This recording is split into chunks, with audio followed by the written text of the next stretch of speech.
Unlike all other creatures on this planet, we are the only ones who know that our time is limited. And this knowledge shapes us as humans. This feeling for the poignancy and transience of our lives has been at the root of so much of what we value in human culture. Throughout history, the awareness that our time is limited, that our life will eventually end, has driven humans to search for a way out. For centuries, religions have provided one. At the heart of religions, practically all the world's religions, there is the offer of eternal life, time without end. This is Wells Cathedral in Somerset. For the past 800 years, every Christian who's walked in here has been reminded that their soul is immortal. So I imagine that the promise of eternal life was a powerful incentive for the people who worshipped here. From their Bible, they knew that God controlled time. They read that Adam had reached over 900 years of age, and Methuselah, the oldest, he lived to be 969 years.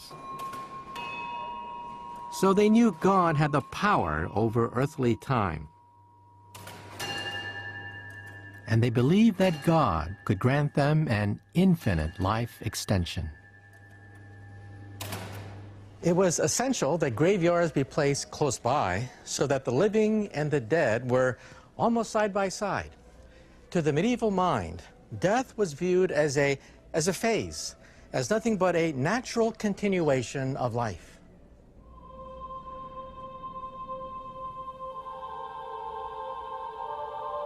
The problem today, though, is that many of us are more skeptical. To get everlasting life in heaven, you have to trust that heaven actually exists.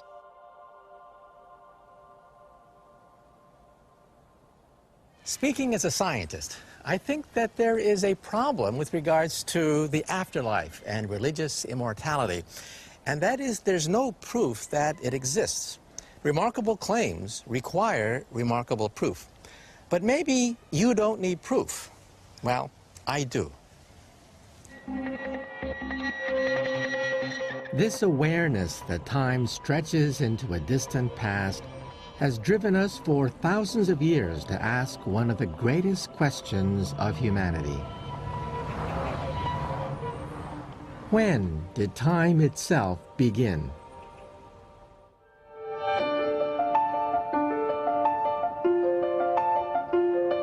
In the 17th century, an archbishop from Dublin decided to find out. For James Ussher, the beginning of time was the moment of God's creation, of the earth, the heavens, and all of humanity. So he started with the Old Testament. All Ussher really had to do was add up the various ages of the patriarchs, because the Bible tells us what age each person was when his son was born. So, for example, Genesis 5 tells us that Adam was 130 years old when his son Seth was born. Seth was 105 years old when his son Enosh was born. But at the end of the Old Testament, the family trees run out. Between that and the birth of Christ, there was a gaping hole in history. So Ussher scoured the known world, looking for ancient historical sources to bridge the gap. Oh, it's extremely difficult. The Babylonians date or start their year in spring. The Jewish chronology starts in autumn, and the Greeks use Olympiads. So he has to bring all those different types of sources together and link them up somehow to each other and then to his biblical sources. For 20 years, Ussher struggled to reconcile the historical records from over 10,000 volumes in his vast library. Finally, in 1650, he determined a date for the beginning of time with stunning precision. In the very first paragraph, Ussher dates the creation of the world to exactly the evening before the 23rd of October, 4004 BC. James Ussher had established the very moment of God's creation. Compared to our lifetimes, 6,000 years is an incredible amount of time. But around 100 years later, that time scale was about to be dwarfed. For all of Ussher's library full of books, the Earth itself was beginning to present quite a different story. And the first man to realize it was a problem was a Scottish farmer by the name of James Hutton. Here he is. James Hutton spent most of his life marveling at natural processes, mainly on his own farm. And his investigations would lead to an entirely new idea of time. I'm about to look for the clues that led Hutton to rethink the age of the Earth and overturn Ussher's 6,000-year history. Geologist Dave Thayer is going to be my guide.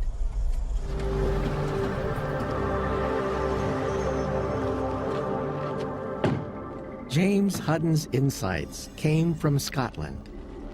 But Dave's brought me to a place where the same features have been carved out on a much larger scale.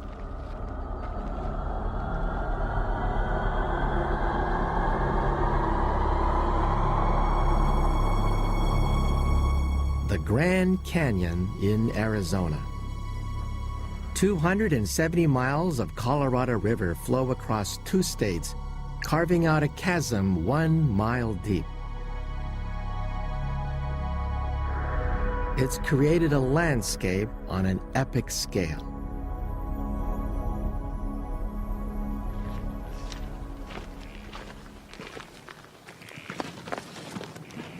Let's have a seat here. Now, Dave, the Colorado River is a small little thing. How can the Colorado River gouge out such a huge canyon? The river is digging the canyon deeper at the rate of 1 foot every 1,000 years. And in that time, it's just all this rubble is eroding down into it from the rain. I see. You can imagine how long that's taking because it's all changing to sand as it goes. Wow. And how much rock has been carved out? Well, there's 800 cubic miles of missing rock in the Grand Canyon. A mile below us, the river continues to cut its path through the rock, carrying it away in its silty waters. So we're talking about the power of water, right? I mean, water carved this cathedral out of nothing. Yep. And how long has this erosion been taking place? Well, at least 5.5 million years is what they right? say.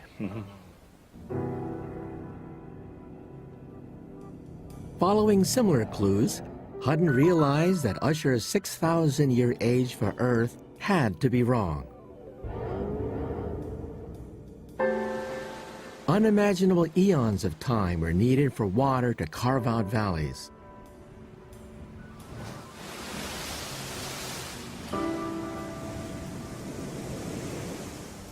And Hutton noticed something else.